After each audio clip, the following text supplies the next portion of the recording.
Kita mulai untuk perkuliahannya ya, untuk pertemuan keempat hari ini. Tema yang akan kita bahas mengenai e-commerce adalah perilaku konsumen, layanan pelanggan dan iklan dalam e-commerce ya, atau elektronik, penjualan elektronik online ya. Langsung saja mungkin bisa kita mulai ya. Untuk pembahasan kita nanti dalam pertemuan ini adalah model perilaku konsumen e-commerce. Kemudian pelayanan pelanggannya seperti apa, kemudian iklan untuk e-commerce-nya bagaimana. Kita mulai dari model perilaku konsumen e-commerce. Jadi ada karakteristik individu dari konsumen sendiri itu seperti apa. Kemudian variabel lingkungan dalam membeli, faktor konsumen dalam membeli. Nah, kita masuk ke karakteristik individu dari konsumen sendiri ya. Jadi di karakteristik di e-commerce ini yang pertama ada gender dan umur ya, tentunya ya. Sesuai sasaran kita pada saat kita menjual suatu produk di dalam e-commerce, kemudian kita sasaran kita itu gendernya apa, pria atau wanita, kemudian umurnya umur berapa untuk produk kita yang kita jual misalnya, seperti itu ya. Jadi misalkan kita menjual produk katakan jas ya, misalkan jas untuk kerja atau nikah misalnya.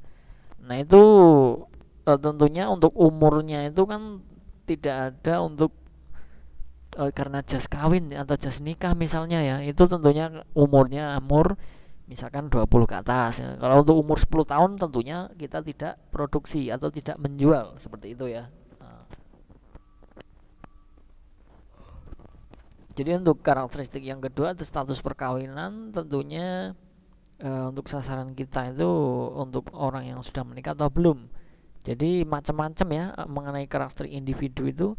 Kalau yang sudah misalkan status perkawinannya menikah dan belum itu terbiasa biasanya itu terkadang beda ya. Dari hal semisal kita menjual kemudian ada yang menawar, itu kalau yang sudah menikah dan belum itu biasanya berbeda. Itu salah satu ya, salah satunya. Kemudian tingkatan pendidikan juga mempengaruhi juga ya untuk karakteristik ini. Misalkan lulusan untuk SMA, untuk kuliah, ataupun yang misalkan masih SMP, itu kan karakteristik individunya itu berbeda-beda ya masing-masing tersebut ya. Ethnicity atau etnis ya, perbedaan etnis kan bermacam-macam di negara kita. Nah itu juga mempunyai karakteristik individu masing-masing. Kemudian jabatan juga ya, karakteristik dari manajer sama karyawan itu tentunya juga berbeda. Kemudian untuk pendapatan rumah tangga, nah ini juga yang sangat mempengaruhi tentunya ya. Kenapa? Karena pendapatan rumah tangga yang banyak itu biasanya akan cenderung lebih membeli yang bahan yang lebih mahal misalnya, atau mereka tidak menawar terlalu berbelit-belit misalnya, seperti itu. Kemudian kepribadian juga mempengaruhi ya. Tiap individu itu berbeda-beda. Ada yang cerewet, ada yang sopan, ada yang tidak sopan misalnya, seperti itu. Karakteristik gaya hidup juga tentunya menjadi salah satu faktor ya.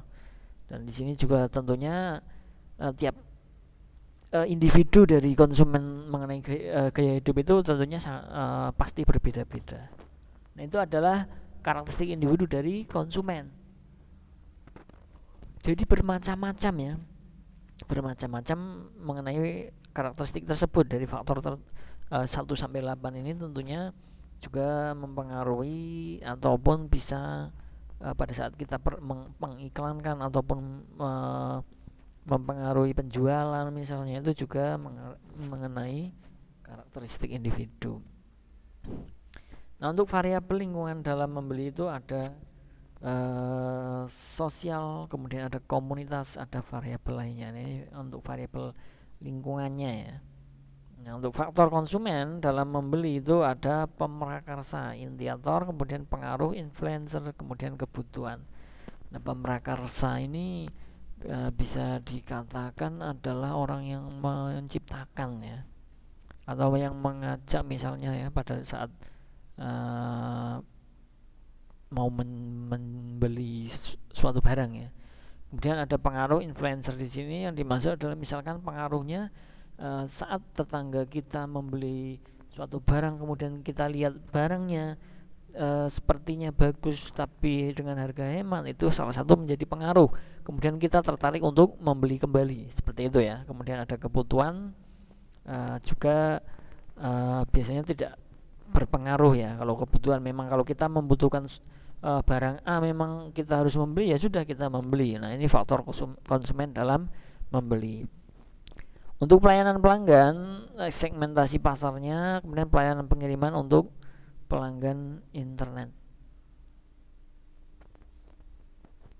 Untuk segmentasi pasar, ada yang pertama segmentasi geografi, merupakan pembagian pasar menjadi unit geografis ya, yang berbeda, misalnya wilayah negara, negara bagian, provinsi, kota, dan kepulauan.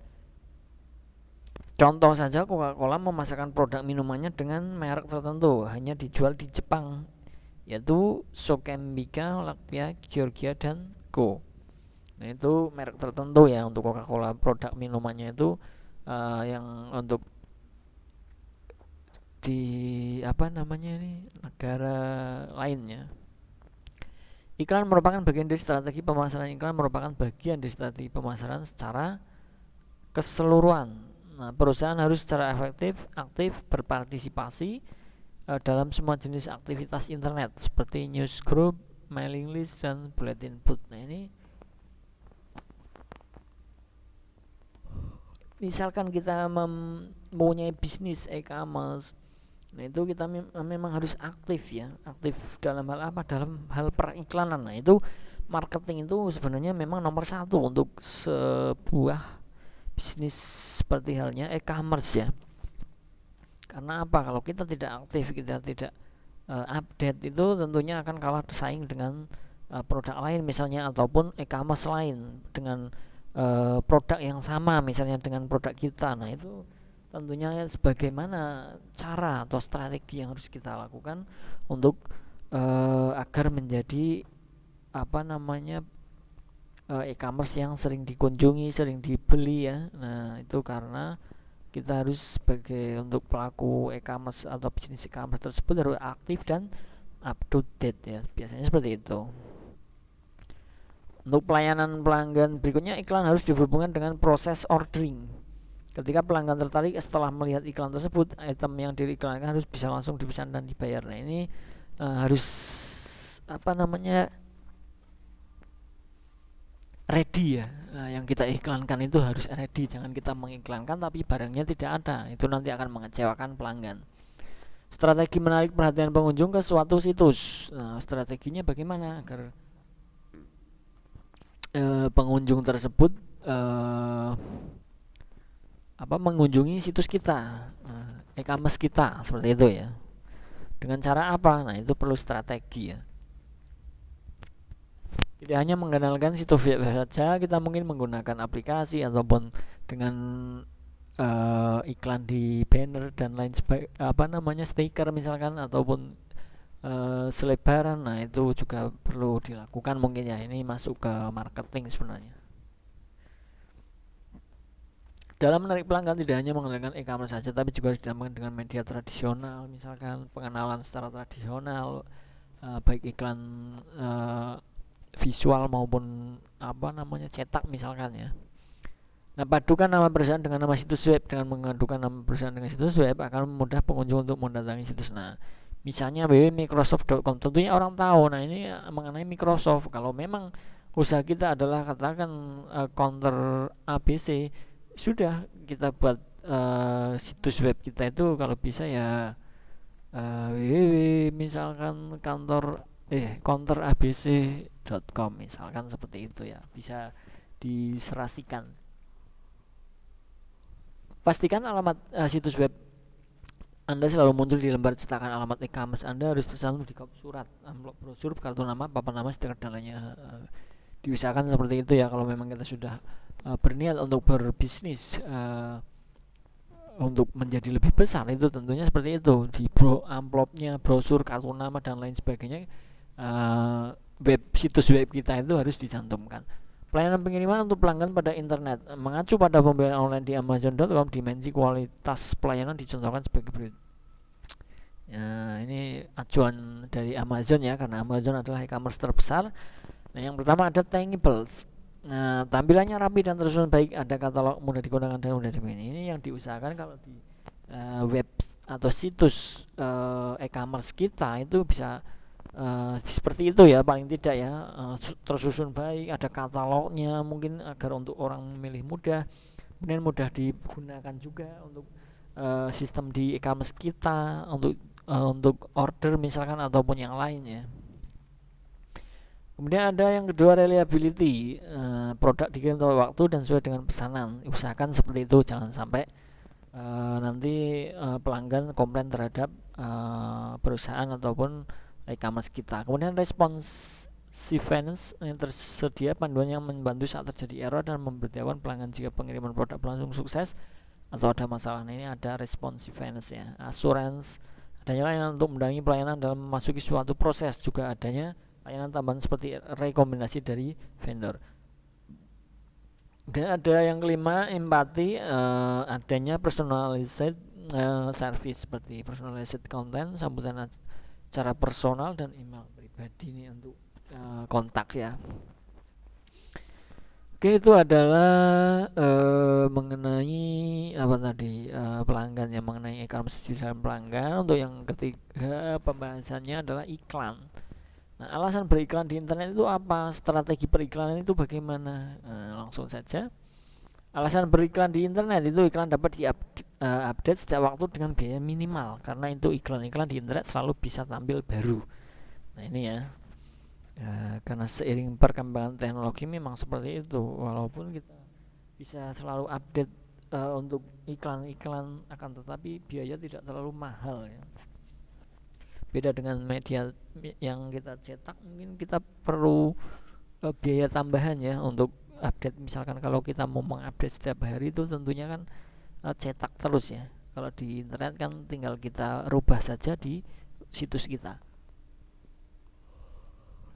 Iklan dapat menjangkau pembeli potensial dalam jumlah yang besar dalam hitungan global. Iklan pada e-commerce dapat secara efisien menggunakan konvergensi teks, audio, grafik, dan animasi. Nah, ini enaknya kalau di situs ataupun e-commerce kita ya, itu sudah berbentuk seperti teks, audio, grafik, dan animasi, itu sudah bisa dalam membuat sebuah iklan.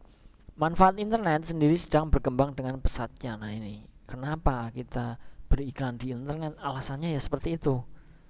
Bisa dipahami ya, sangat mudah dan bisa kita logika.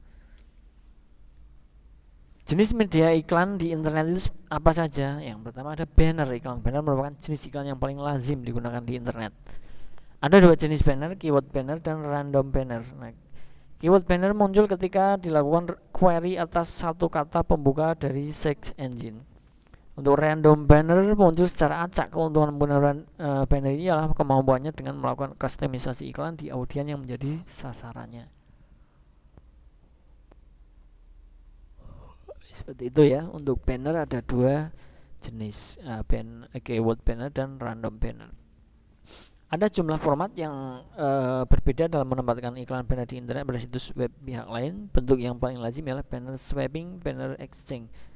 Yang pertama, swapping dilakukan bila perusahaan A setuju untuk menampilkan sebuah banner perusahaan B dengan imbalan perusahaan juga mau menampilkan iklan perusahaan. Ini mungkin swapping ini bisa dikatakan kita saling menguntungkan ya. Kita saling membutuhkan, saling menguntungkan, seperti itu. Iklan A ditayangkan di situs B, kemudian iklan B ditayangkan di situs A, seperti itu biasanya ya. Kemudian untuk banner exchange, tukar banner, biasanya dilakukan dalam perdagangan, dilakukan oleh 3 partner atau lebih. Kalau memang dalam perdagangan atau bisnis itu ada 3 partner atau lebih, itu nanti ada pertukaran untuk bannernya. Jadi si A membawa banner BC, kemudian B membawa AC misalkan lah, seperti itu dan seterusnya. Ada iklan skyscraper berbentuk seperti banner. Jika banner memanjang secara horizontal, maka skyscraper memanjang secara vertikal ya, menaik ke atas dari atas bawah atau seperti itu. Interstitial merupakan iklan yang dinamis pada internet. Interstitial ini berbentuk macam-macam iklan animasi yang muncul di layar ketika komputer mendownload situs web. Nah, tipe interstitial ini meliputi pop-up Windows splash screen. Nah, biasanya munculnya seperti itu ya, seperti di pop-up seperti itu.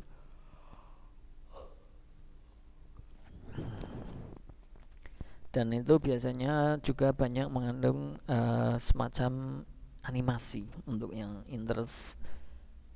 interstitial ini. Strategi merancang iklan berbasis internet menarik secara visual tentunya. Untuk yang pertama yaitu dalam media massa, iklan mestinya berwarna-warni untuk menarik perhatian pembaca. Dalam internet, prinsip ini dapat dijelaskan dengan mengadopsi isi web yang bergerak dan interaktif, yang mampu membius perhatian pengunjung untuk keunduhan berulang-ulang. Contoh iklan e-commerce Real.com yang mendapatkan 2 penghargaan tahun 2000. Nah, ini kalau situs kita bagus, menarik perhatian, nanti tentunya akan sering dikunjungi dan banyak dikunjungi. Isi situs web bermanfaat bagi konsumen, mestinya memberikan informasi yang berharga ya. Dengan menghindari file yang tidak berguna, jangan diupload, apalagi dalam ukuran besar yang hanya akan memperlambat downloadnya. Nah, isi situs harus disesuaikan dengan tujuan periklanan, yaitu memberikan informasi suatu produk. Jangan mengiklankan yang tidak ada kaitannya dengan produk kita. Kemudian menekankan merek dan citra perusahaan. Iklan beserta produk dan layanan mestinya menekankan bahwa ia berbeda dengan iklan milik para pesaing. Pintar-pintarnya dalam periklanan ya, dunia periklanan, lalu kita buat sedemikian rupa agar produk kita bisa laku dan terkenal. Contohnya seperti itu. Itu adalah strategi periklanan. Nah, strategi memilih media periklanan pada e-commerce, bagaimana pengunjung, jangkauan impresi dan pengaruh. Nah, ini sama-sama ya. Untuk memilih media periklanannya itu bagaimana pengunjung, bagaimana jangkauan di sini impresinya dan pengaruhnya untuk di internet. Kemudian pengunjung adalah perkiraan rata-rata jumlah individu berbeda yang telah mengunjungi setiap isi website. Nah, kategori saluran atau aplikasi setiap hari pada periode tertentu. Jangkauan adalah persentase individu yang diproyeksikan pengunjung website. Nah, kategori saluran tertentu dari jumlah total individu yang diproyeksikan menggunakan media digital selama periode tertentu ya. Kemudian untuk impresi sendiri adalah jumlah waktu yang digunakan untuk melihat suatu iklan. Kemudian pengaruh merupakan nilai kualitas suatu iklan melalui media tertentu. Nah, tersebut ini pengaruh tadi ya, seperti halnya tadi pengaruh itu misalkan nilai kualitas dari suatu iklan melalui media tertentu itu bagaimana. Nah, itu akan mempengaruhi para konsumen. Untuk memilih media digital yang perlu dipertimbangkan adalah pengunjung, jangkauan impresi dan pengaruhnya tadi ya. Jadi di samping itu harus dipertimbangkan pula biaya, keunggulan dan keandalannya. Selanjutnya, pengiklan mencari media yang paling efektif, biaya di antara berbagai media yang terpilih, dan kemudian menentukan pilihan di antara yang ada. Kalau kita mau beriklan, itu tidak harus di web tidak di web kita ya, atau di situs kita ya. Terkadang kalau kita beriklan itu pada saat user pengunjung mengunjungi suatu website, mengunjungi di internet itu, kalau kita mau beriklan berbayar itu nanti akan ada di iklan, entah itu di iklan yang mana, itu nanti kita akan periklanan kita akan muncul di sana. Nah, setelah mereka klik untuk iklan kita, nanti akan diarahkan ke website kita untuk e-commerce. Seperti itu ya, paham ya. Ini mudah sekali dipahami, nanti bisa kalian pahami kembali untuk materi yang saya sampaikan. Sudah saya upload sudah saya share ya di Classroom. Silakan kalau mau dikembangkan monggo, silakan, kalau tidak ya silakan dipelajari untuk bahan belajar kalian dan untuk bahan nanti pada saat kita melakukan ujian. Oke, terima kasih untuk teman-teman yang semua yang sudah hadir dalam perkuliahan hari ini dalam pembahasan perilaku konsumen, layanan pelanggan dan iklan dalam e-commerce untuk pertemuan keempat ya. Semoga apa yang saya sampaikan bisa menjadi wawasan, tambahan wawasan kita semua ya, tanpa terkecuali. Oke, saya akhiri untuk pertemuan hari ini. Terima kasih. Saya akhiri. Wassalamualaikum warahmatullahi wabarakatuh. Salam sejahtera untuk kita semua. Selamat belajar, selamat beraktivitas. Terima kasih.